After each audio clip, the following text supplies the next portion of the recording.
alien invasion. Is it biblical? Of course it is. Clearly, I'm not here today as a fact witness. You can Google it. I think you just use the Bible, do whatever the hell you like. Just remember, it's not a lie if you believe it. Hey, there we are. How's it going, Rob? It's going well. Welcome, everybody, to Mystery Bible Theater 3000. My name is Caleb Hegg. With me, of course, my lovely assistant, Rob Vanhoff. Okay, so I was actually trying to do something. Kind of took a few seconds to get there. I'm still trying to find this. Oh, there it is. Okay. So, this one was sent to us. Now, okay, let's get into it. This one was sent to us by someone. I don't know what the. So this was sent with another video. The other video we could probably talk about a little bit, but I think that the person. I don't know why the person would send this to us. I'm not sure which direction they're going. In other words, they didn't tell you their thoughts about it? No. It's like, here, watch this. Kind of, yeah. Okay.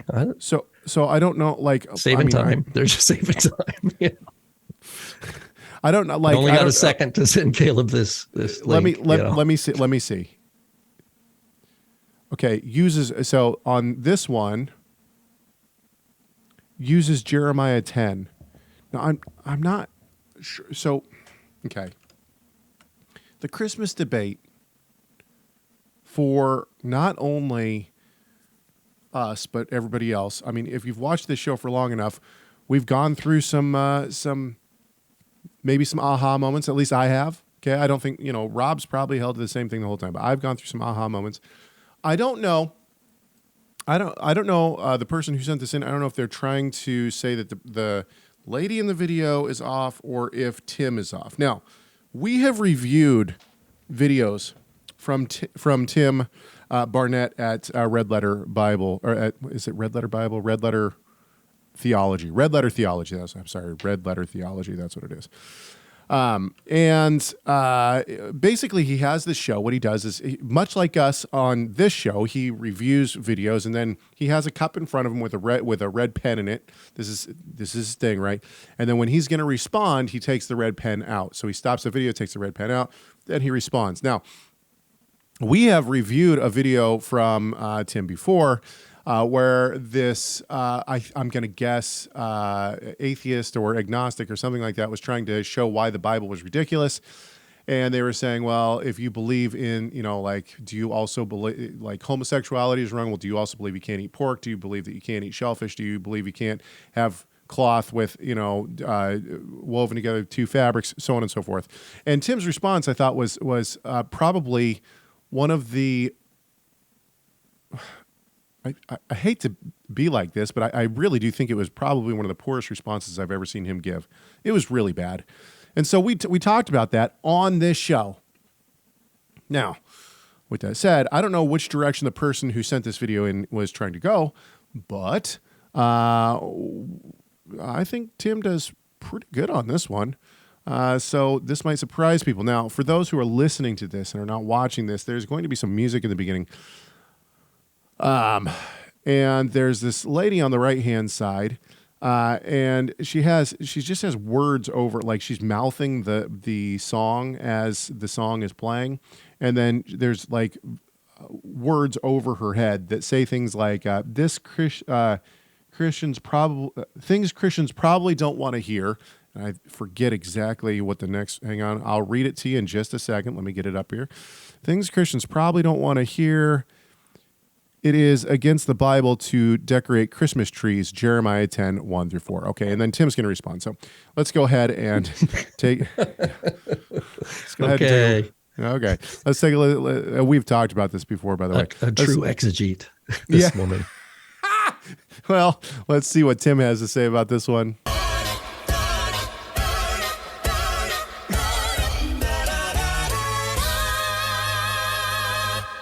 God rest ye merry gentlemen, Okay, hold on.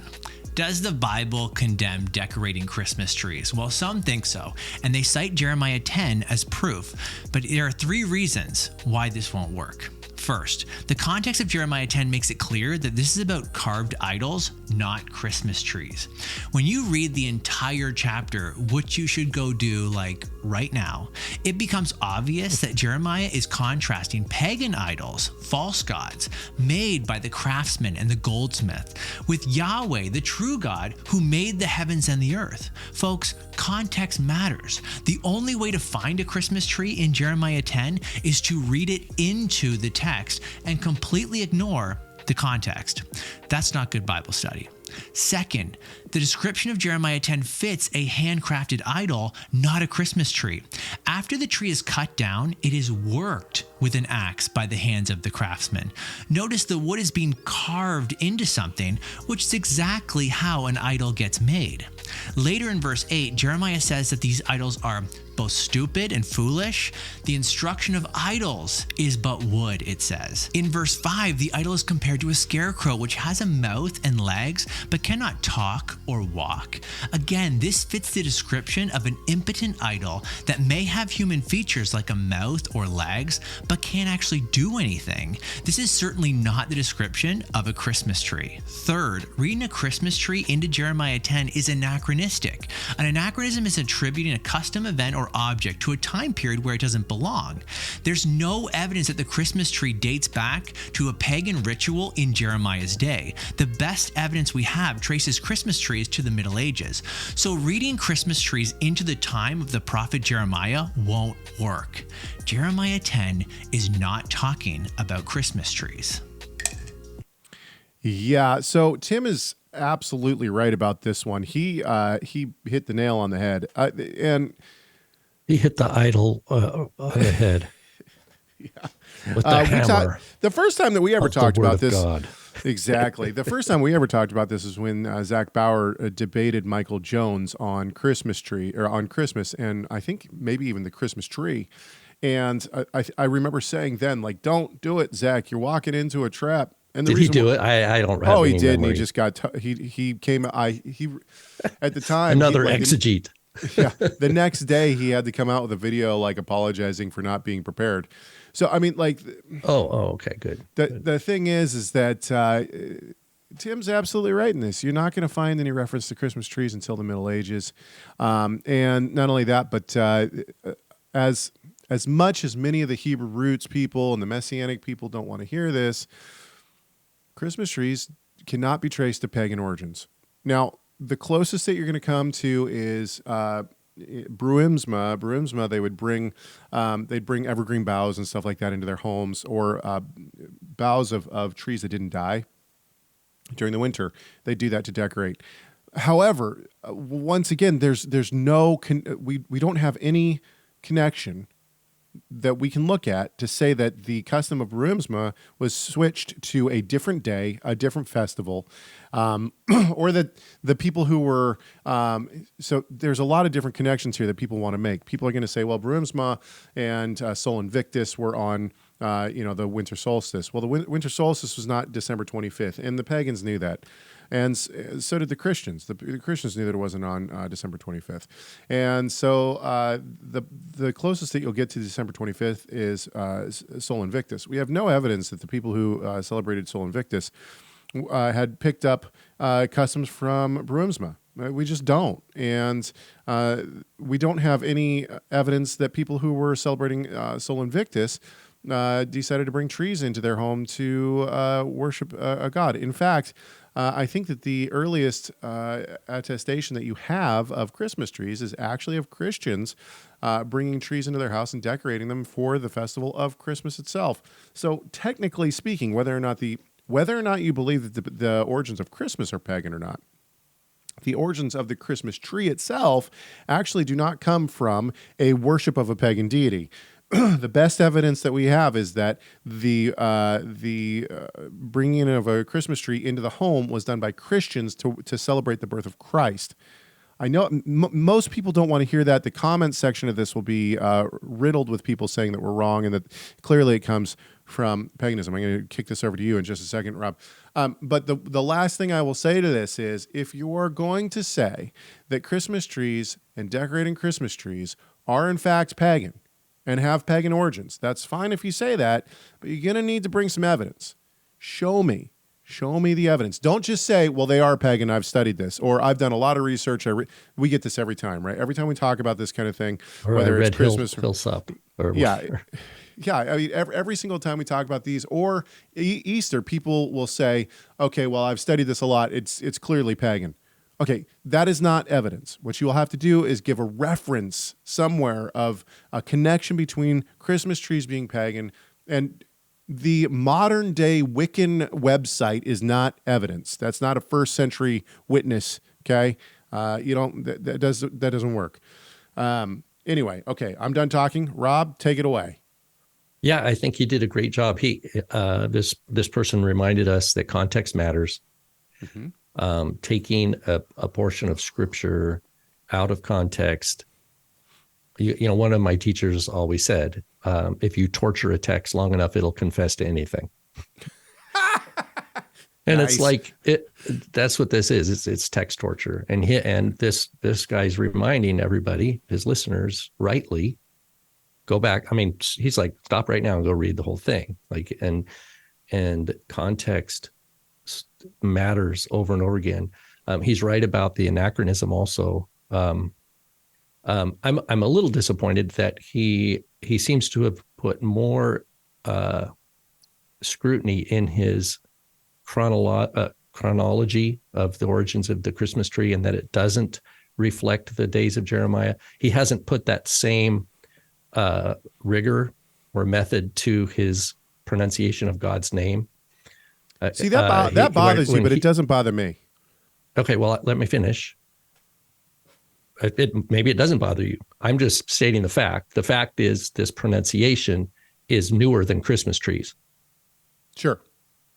And he's telling us, interpreting Jeremiah and using a pronunciation that did not come from within the church. It did not come from within Judaism. It came from secular scholars who are trying to, quote, reconstruct ancient history. And so that has been smuggled in.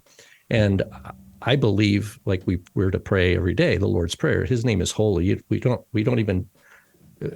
have any permission or examples from Yeshua or the apostles that this is even an option. And so I would challenge him on that front, even though you have people like, what's his name? Who's the John MacArthur and others that are advancing this. I think it's a speck in their eye personally. But other than that, the other thing is in Jeremiah 10 verse 3, it says, for the NASB 95 says, for the customs of the peoples are vain or are delusion.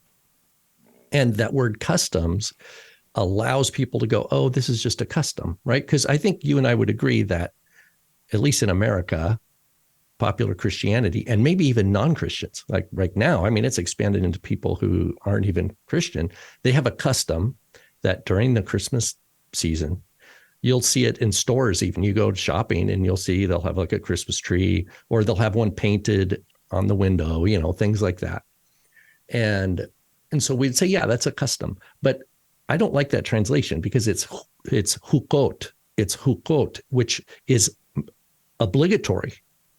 So right. This is something that the quote religious leaders of a people are saying you must do this. This is obligatory worship.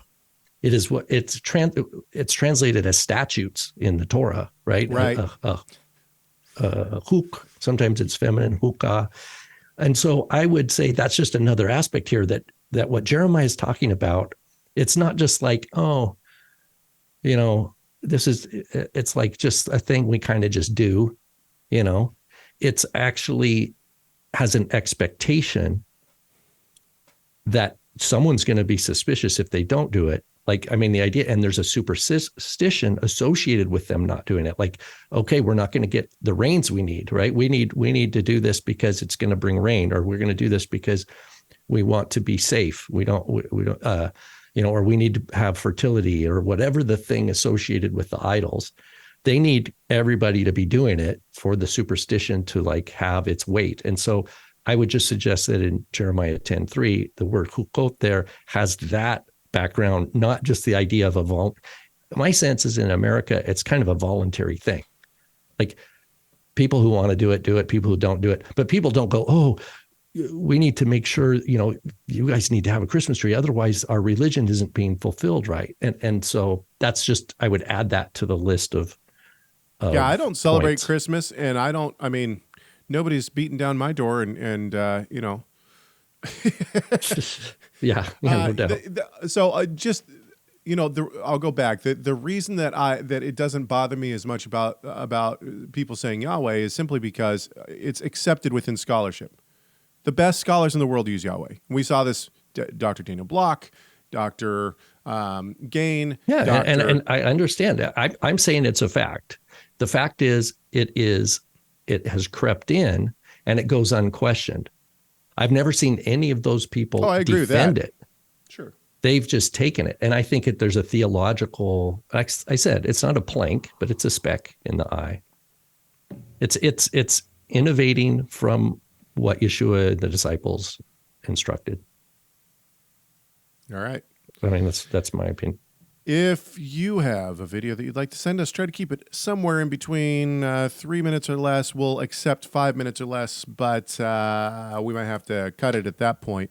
See Hegg at TorahResource.com, CHEGG at TorahResource.com. Also, don't forget to subscribe to this YouTube channel. I know it sounds weird, but it really does help us. And we are looking for videos. I got a couple of emails that have videos in them, but for the most part, we're out of videos. So find the wackadoo, find whatever you want. Any video, it doesn't have to even be wackadoo. We'll take any video at this point. And thank you everyone who has sent us videos in. We do appreciate it. All right, guys, we will see you next Wednesday for our live show. Our live show, Wednesday at 9:30 a.m. Pacific time on YouTube. Otherwise, we'll see you next week.